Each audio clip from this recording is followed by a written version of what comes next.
And now, scenes from where we left off in our last video. If you're enjoying these videos, give us a thumbs up and hit that like button. Also, if you would like to find out the latest videos that we have coming out, hit that notification bell and you'll be one of the first. My name's Claude Taylor, and thanks for watching the How To Plumbing channel.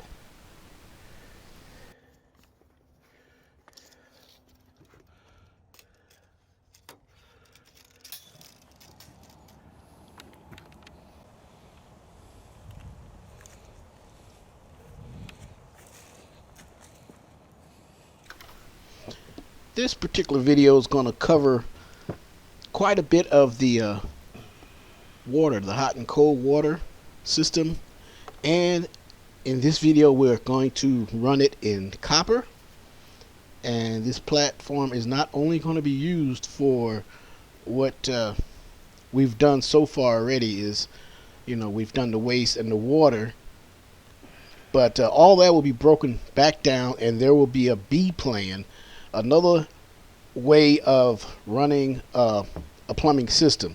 We will have one where we're going to swap all the copper pipe out for PEX pipe, and we are going to swap all of the PVC waste drain and vent out, and it's gonna be the same system, the same setup, the toilet, tub,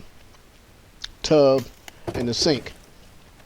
And of course we had the kitchen sink and the laundry tied to this one. So it's going to be that same setup, but it's going to be ran differently. The system that we ran here, it does have a small wet vent part, but the next one we will not have. It will not be wet vented at all. Every fixture, plumbing fixture, will be vented separately in this one, so there'll be no wet venting on the next one. This is just to give people an option. And what I am doing here is I am cutting a bunch of air chambers for the risers on the water lines coming up, the hot and the cold. These all air chambers, we're going to make them 18 inches. So basically each fixture other than the laundry is going to have an air chamber, and these air chambers are designed to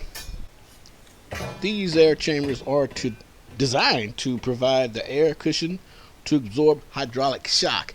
I don't know if you've ever noticed, you've been in some houses or places when the water is cut on at the faucet or anywhere, you'll have a banging in pipes. Usually that's caused from lack of an air chamber, and the air chamber helps to absorb that extra pressure that comes through, and it will help get rid of that knocking and keep pipes from vibrating. And the ones that I'm using in this video, these are made up, but you can actually go out and buy air chambers, little extensions, kind of similar to what I'm creating here, but these air chambers are made up at the factory, and a lot of them are a lot shorter than what I have here. The rule of thumb here, if you're going to use half-inch copper pipe, you want your air chambers to be at least 18 inches, and at the end of the air chamber, of course, is going to be a cap to cap it off. So now when that water comes rushing through, it's going to absorb that pressure. And a lot of times that extra pressure, when you get that knocking, sometimes it'll come from not just the air chamber itself, but the cutoff valves that you're having. If you have quick valves that cut off real quick, they'll tend to jam up the air in the line and have the pipes rattle and shake and make those banging sounds. But a lot of times when you have valves that open slowly, like a gate valve or something like that, it's not going to do it as often as it would with a ball valve.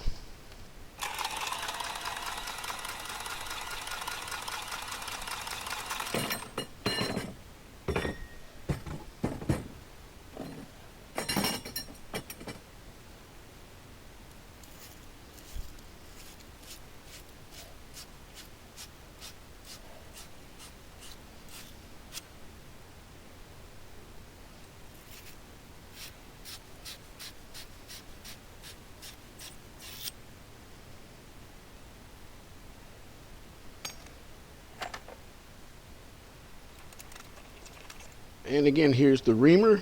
You always want to keep a reamer close by, especially if you're doing a lot of copper pipe.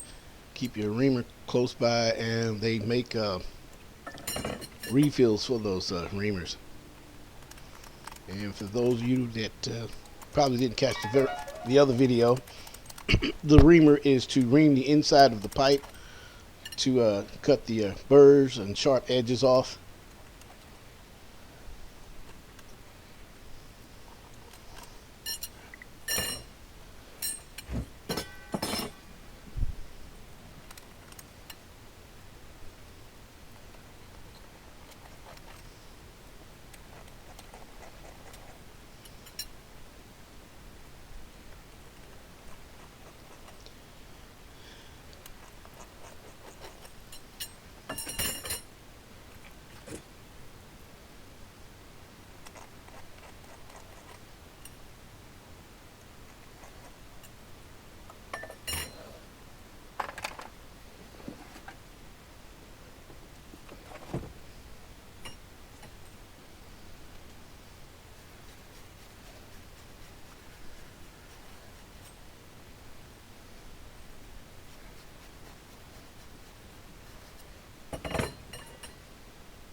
Now, I do have many videos out there that cover how to solder copper pipe.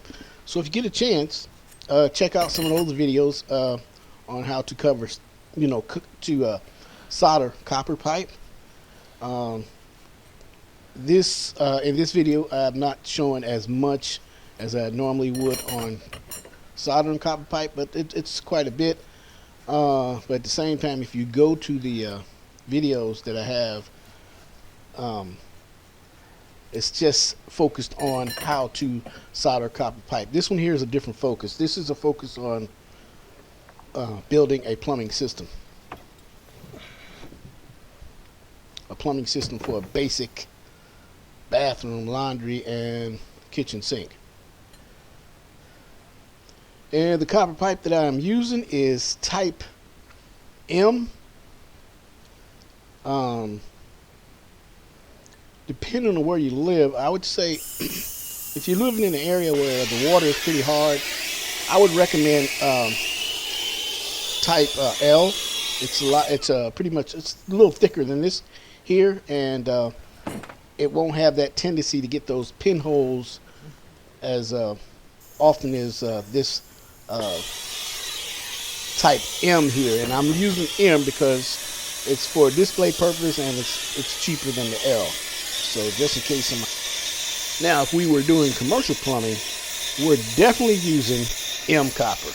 There's no if, and, buts about that. We are going to use L copper.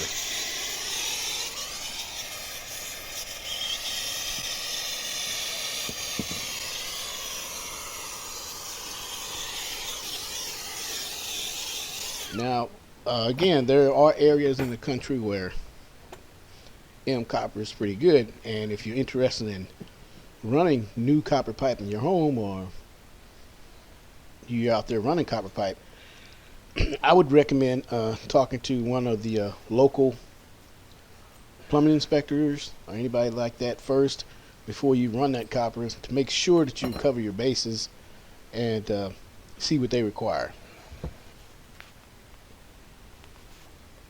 That would be with any type of plumbing. If you're unsure of what you're going to do or what you need to do in the area that you're in, go to one of the locals and local plumbing inspectors or building division and speak to them and tell them what you would like to do, and they will let you know what you can and cannot do.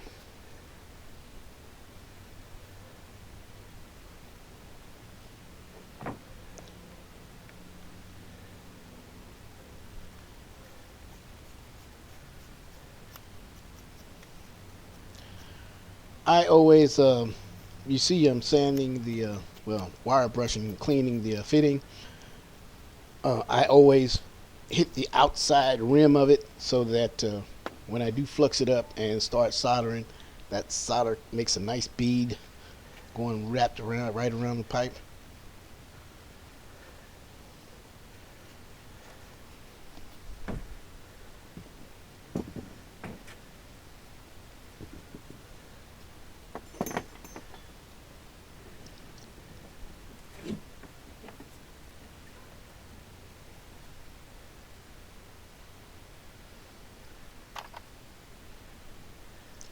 Now it's been pretty cold here lately, and a lot of time when you're living in a cold climate area, which this is really not a cold climate area, but it has been chilly the last few days.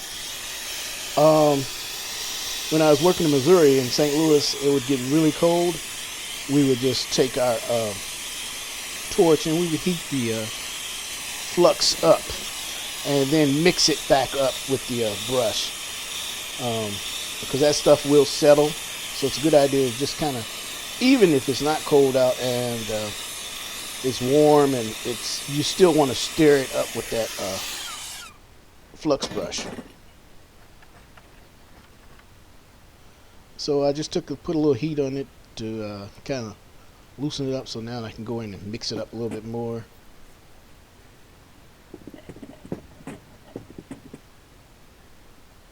And it's easier to get out once it's softened up.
Alright, that of course that's a little tight to fit in there, so we're just going to cut a little bit more out of that to fit that pipe up in there nice and snug.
right there you see where I put 45. That's a street 45.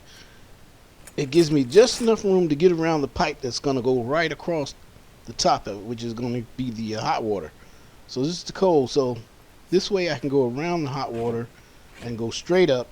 And I'm going to take the hot side and do the same thing, even though I don't have anything to go around, but it's going to make it look a lot more uniform when I do that.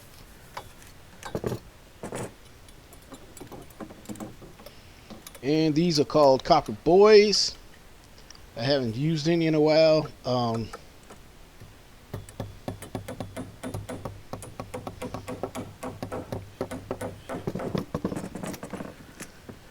And these are good for anchoring the pipes to the studs.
Yeah, I'm pulling this one out. It just didn't seem to pull the pipe up tight enough to the stud to make me feel good about it.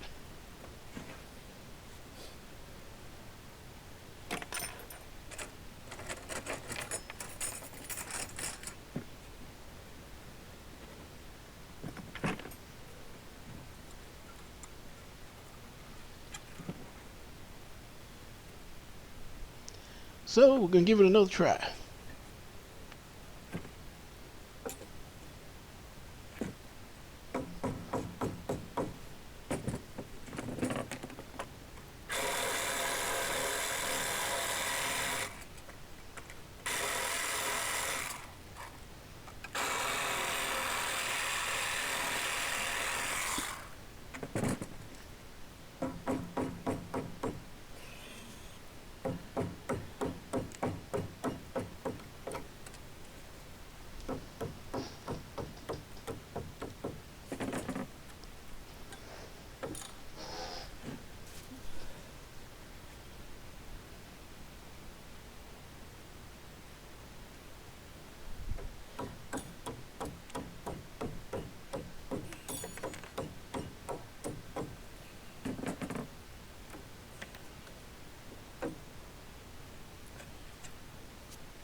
And since I made some little adjustment on the wood, I just wanted to make sure that I'm still holding my level straight, about keeping the pipe straight.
I did this video, I had a head cam on, and I kind of had it off, and I didn't realize until, you know, coming back now and starting to edit it.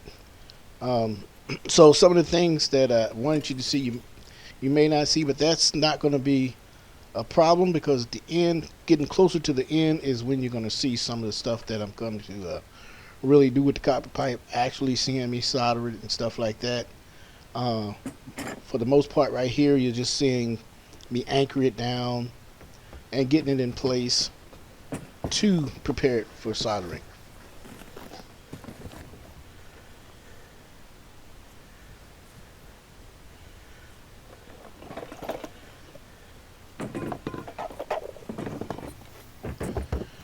You can see my little, this is my little bag for soldering copper pipe. So everything, just about everything that I'm going to use to solder copper pipe, I'm going to keep in there. I'm going to keep extra little pieces of copper in case I need little short pieces. You see I have the small settling tank in case I'm going to do a real small job really fast. But I prefer to use the one that I use, because it's the main one, because it's such a small fire that puts out a bunch in one little area, and you don't have to worry too much about burning too much up, because the fire is not spread out. And I'm talking about this right here, the turbo torch.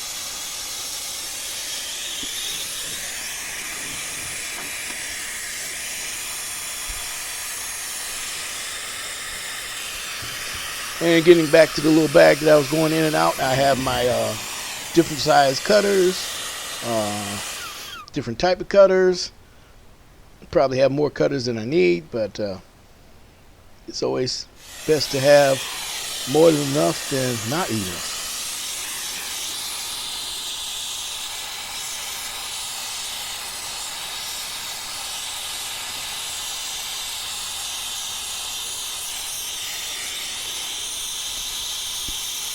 And if you can see in my right hand, I'm holding the solder, and every time I do go to solder a piece of pipe, I put a little curl at the end of it. That way I can get on the other side of the pipe. It makes it a little easier.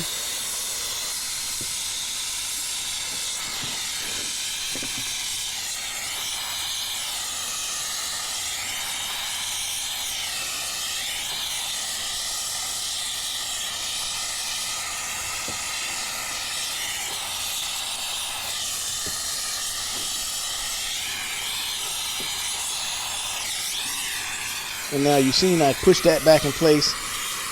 A lot of times it's not completely built up until I solder pieces onto it. So this is what helps keep me from burning the wood and other things around it, is to get into a spot to where it's not up against anything, solder it up, and then go ahead and slide it into the spot it needs to go to.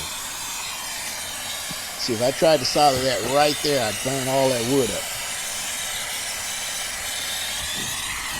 But now that I've got it soldered, I slid it in place, and of course here I'm leveling it, and this is good to go here. And that's that 18-inch air chamber we were talking about.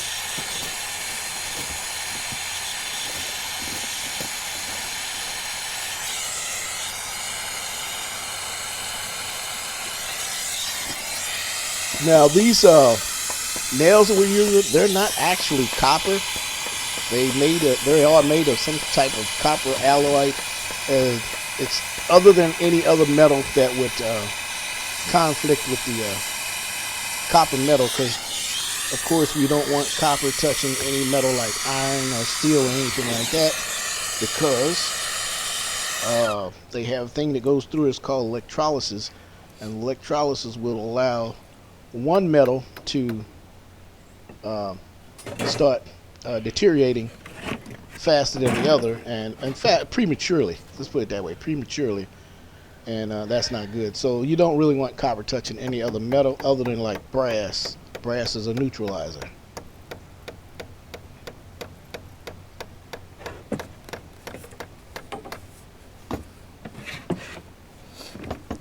So those copper nails are specifically made just for this, for running copper pipes and anchoring them to the 2x4s. just the same as the copper boards that we use.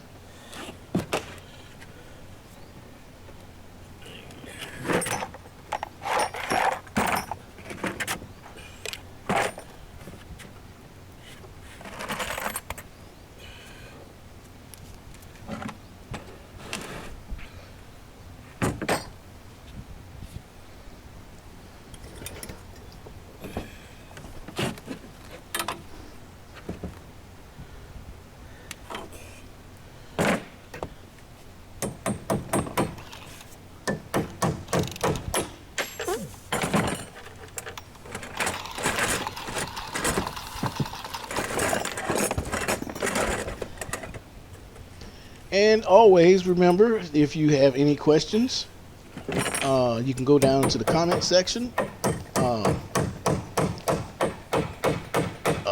leave me a message, and I will be more than happy to respond as quick as I can.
Just in case you guys missed it, again, this is what I'm doing now is kind of egg shaping the fitting and the pipe so that when I go to twist it, it'll stay kind of locked in place, and that makes it easy for me to solder the pipe because I don't have any movement swinging around.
Well, you see how close that is up to against the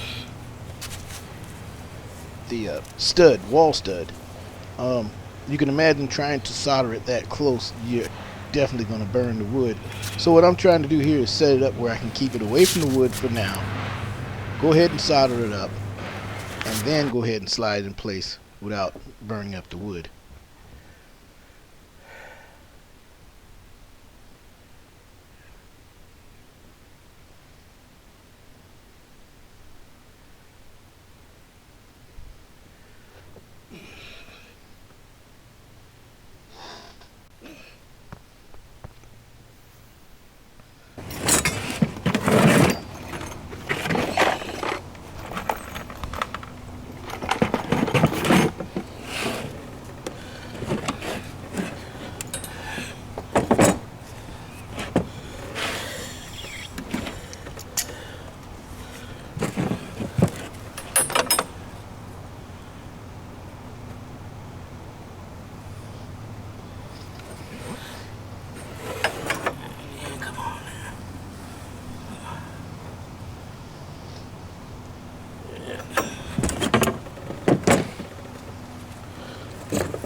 The reason I'm using 2 copper nails in here because there's kind of a slight bow. I don't know if you noticed from the bottom part to the top part. So I got the bottom part straight. Now that little bow, I'm going to bring the top part over a little bit and just make it all look nice and straight.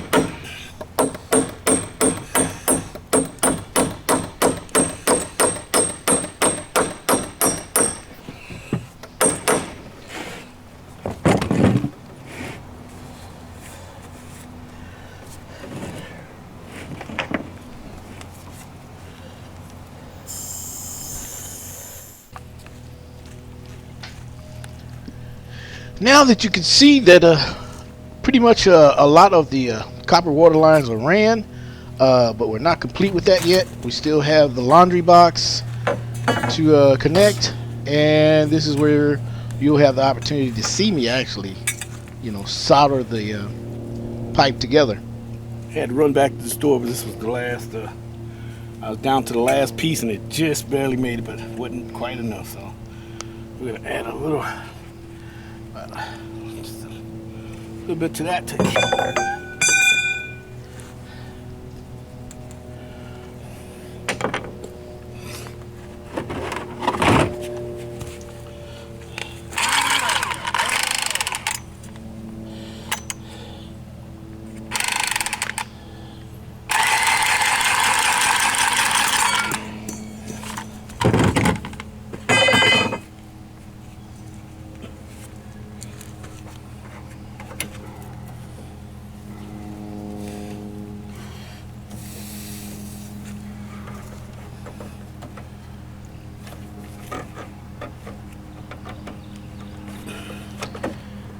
And what I'm doing here is just trying to kind of fit it together right now, and once I get it fit together and get it like I want it, then I'm going to take it back apart, clean all the fittings, flux them, put them back in place, and go ahead and solder them up.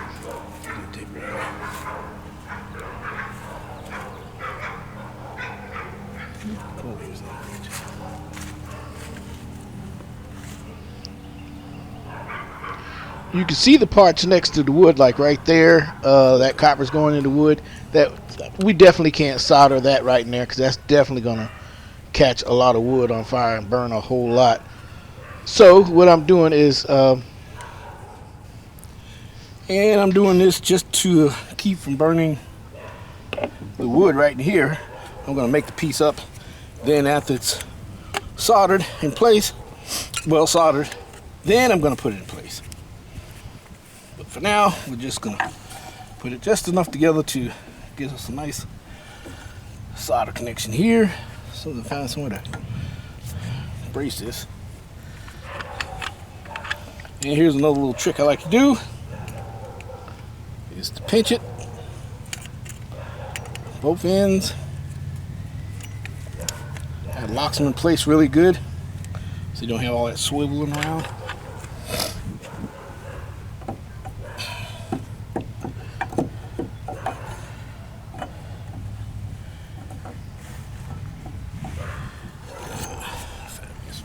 Okay.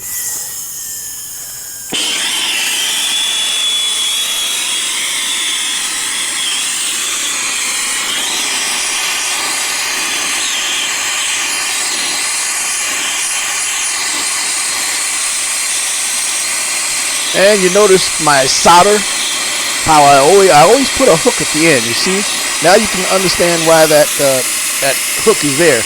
It's to reach around the other side without having to have it straight and go around the other side physically and wrap it around there. This is a lot easier.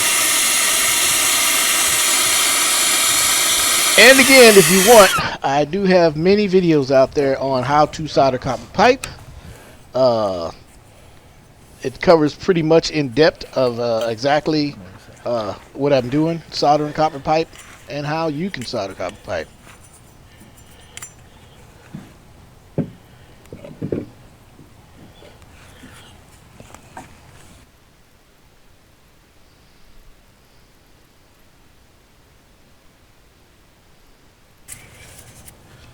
Okay.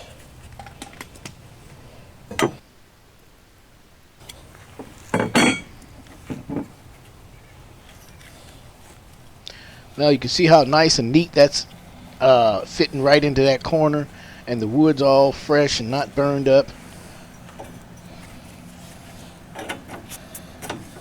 That makes a big difference on a finished product.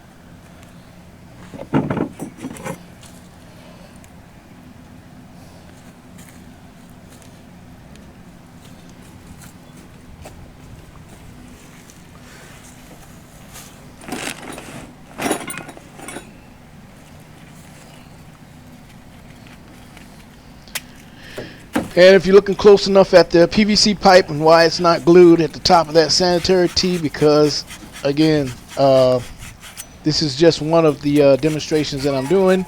There's going to be another one, and I'm trying to save as much as I can so I can reuse pipes and whatever I have left over. Use over. Just use over. Save.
See that level? See that bubble in there? Right there. Okay.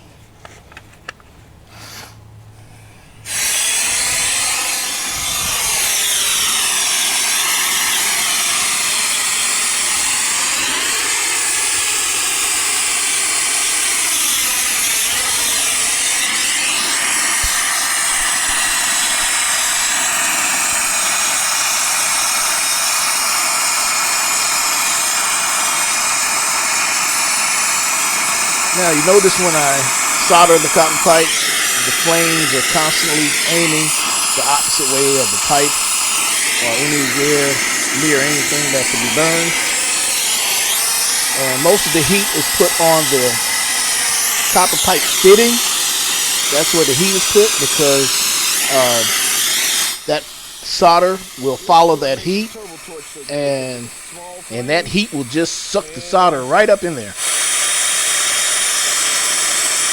You safely aim it to where you're not burning everything up. And when you're away with plastic soldering vertical like this, you'll notice that I'll take the solder and I'll wipe it up in. You notice I wipe it up in. Don't wipe it away. Wipe it up into the fitting itself.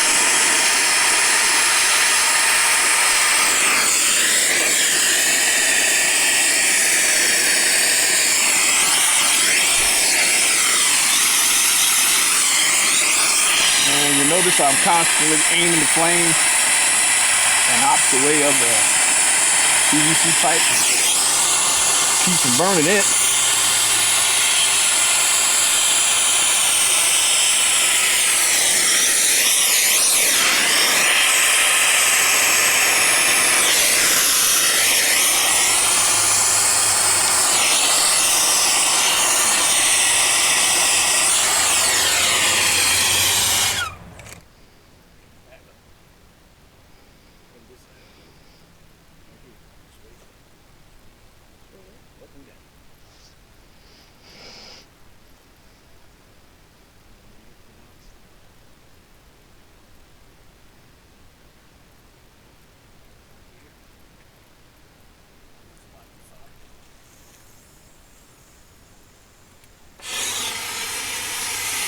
Right here.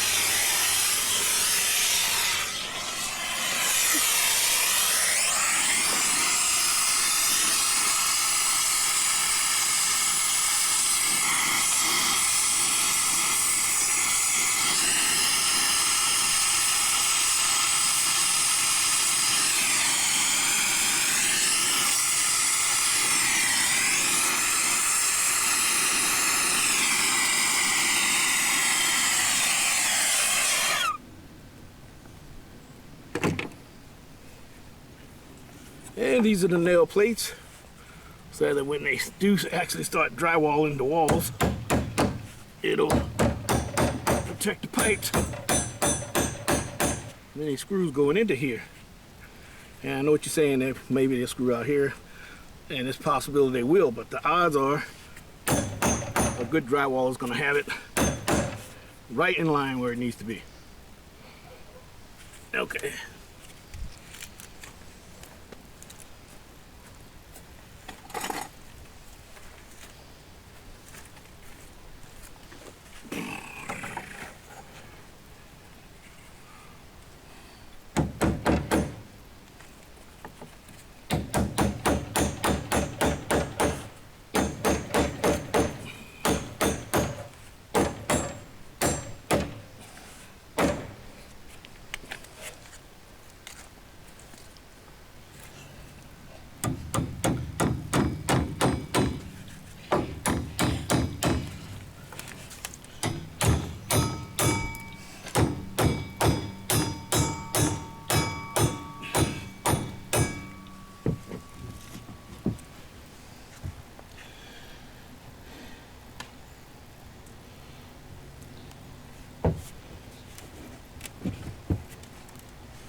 one more.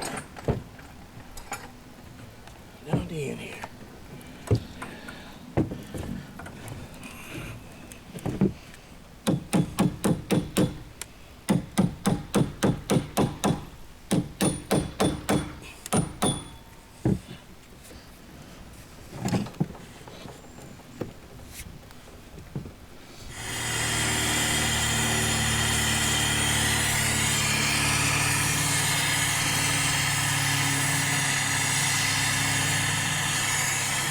And this here is the end of the,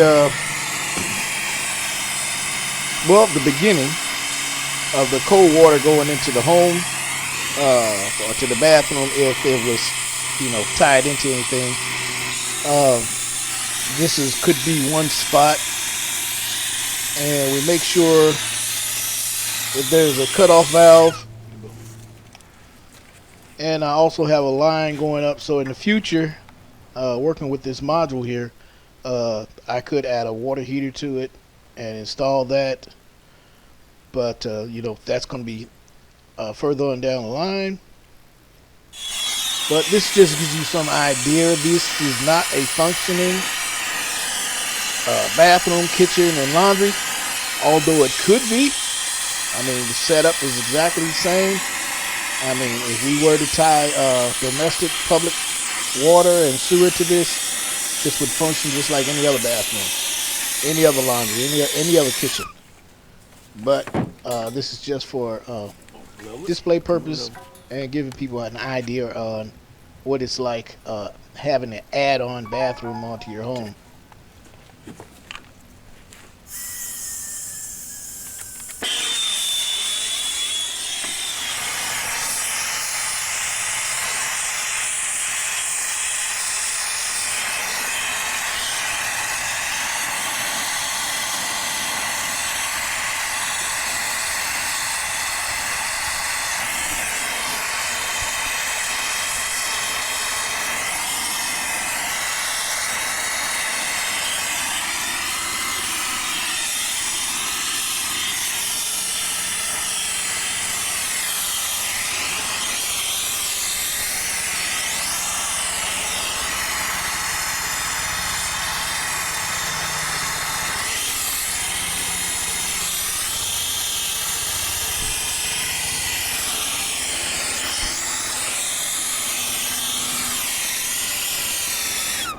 Okay.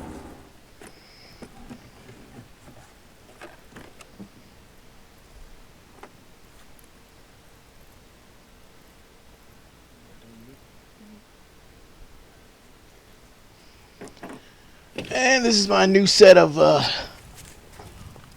little spring compressed cutters, kind of showing off to you here. These are, as I said, these are spring loaded, and they're made for getting in little tight spots. I could actually use my automatic ones that would do the same, the ones that's powered by a battery. But I'm just going to show you how this one works, which is simple.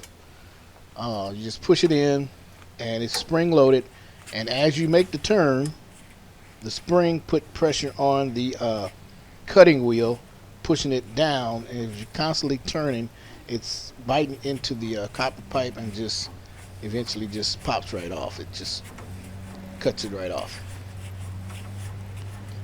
And this one here I'm using is a 3/4 inch, and that set went from it goes from 1/2 inch up to 1 inch.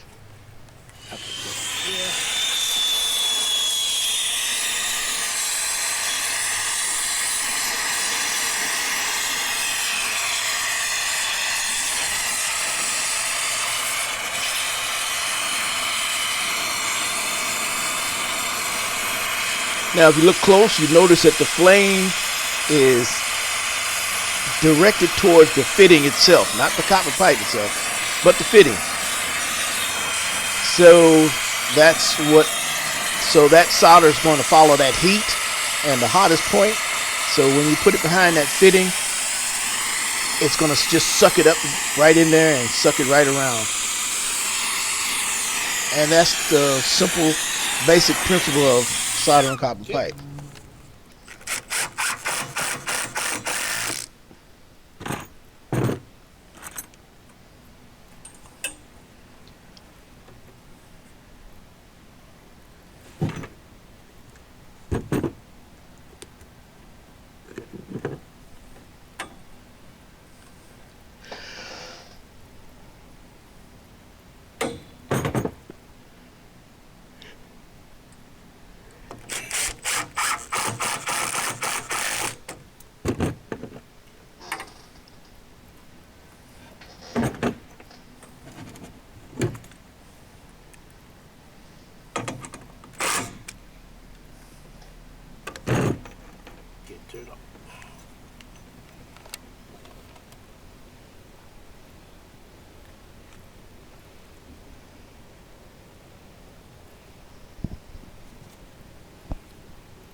Again, I'm Claude Taylor. Thanks for watching, and the next video will be plumbing out soon.